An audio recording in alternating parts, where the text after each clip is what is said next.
Okay, so we're going to show you an alternative of coming into a forward fold in the down dog sequence, just using the leg loops on all the way up to the groin in a high skydiver, instead of using the swing in front of us. So we're going to show you a couple different variations. Let's come into our sumo, 10 and 2 on the mat. We're just going to hang out here for a moment and then get right into our chillaxin pose. Leg loops are going to go on behind the knees. And that way you'll have this video you can show Jamie if you were like, oh, this is how we do it. Let's have a clean video for you. Okay, great. From here, we're going to slide up the leg loops as high as we can. We have to remember to grab for the leg loops. They help us lift and feel stabilized. So we bicep curl up to stand, squeeze the legs together, center of the mat.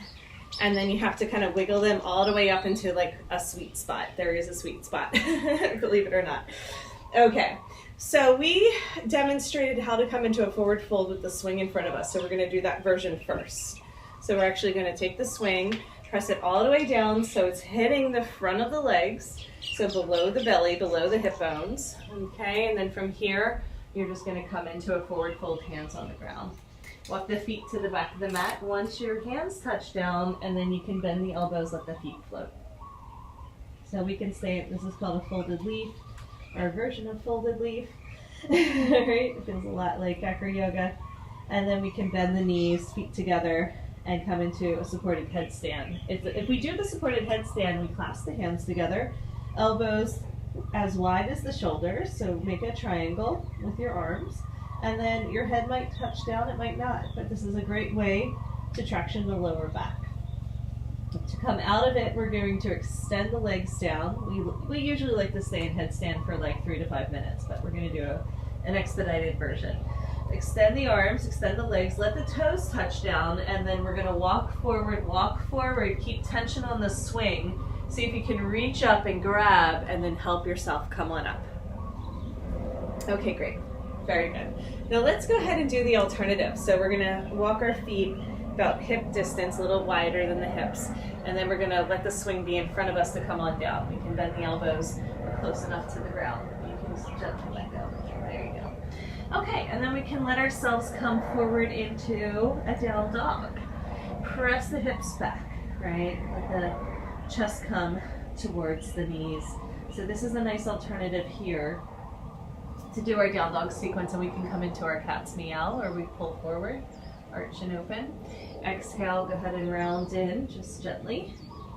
Inhale, arch and open through the chest. Exhale, round in.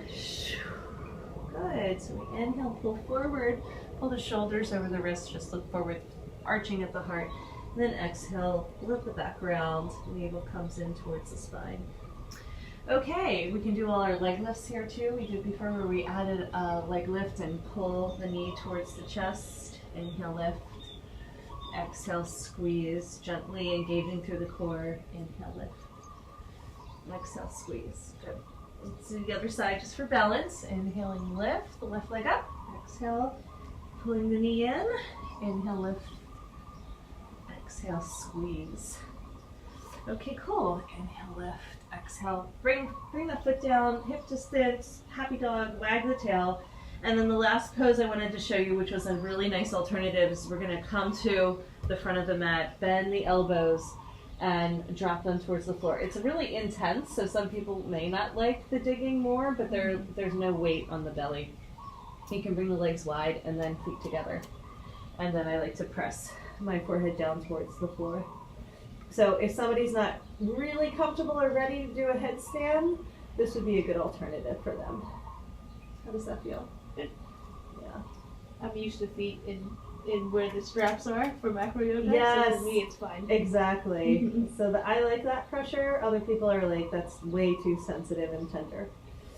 So this was the alternative I wanted to show you, where you could just use the leg loops by themselves, which is kind of what makes this swing extra special. Is you get like a second swing and can use the leg loops for a lot of things that would have absolutely no pressure on the belly and abdomen then. To come on out, we walk forward, keep tension on the swing, and then just see if you can come up through angel wings. Beautiful. Okay, we're gonna end with that alternative. That's the leg loops in high skydiver. The swing comes in front of us. We use that to lower ourselves down. We can do all of our forward folds from there too, where we just keep the leg loops on nice and high and do our arm strengthening and all those alternatives that we did in number 2 of our yoga translations. But to come on out, we're gonna put the swing behind us. Push it down so it is below the heart. Holding on to the leg loops. Lift the knees, let them slide back in to chilaxin. Once we're in chilaxin, let's just take a moment to reset, coming into swagger. Our mantra here is hips heavy, heart open, head relaxed. When we feel ready, we're going to return. We reverse it to a sumo squat to come on out. Bring one leg loop off at a time, and this is where we have to get that core working, right? Just to lift our legs. So half sumo, take both leg loops off before you stand up. Full sumo, safe in and out, so we hold on to the swing and back up, back up. Always support yourself with your arms to come in and out. Okay, thank you so much. This is Jen Healy with the Aerial Yoga Play Program. You can go to aerialyogarx.com for more information.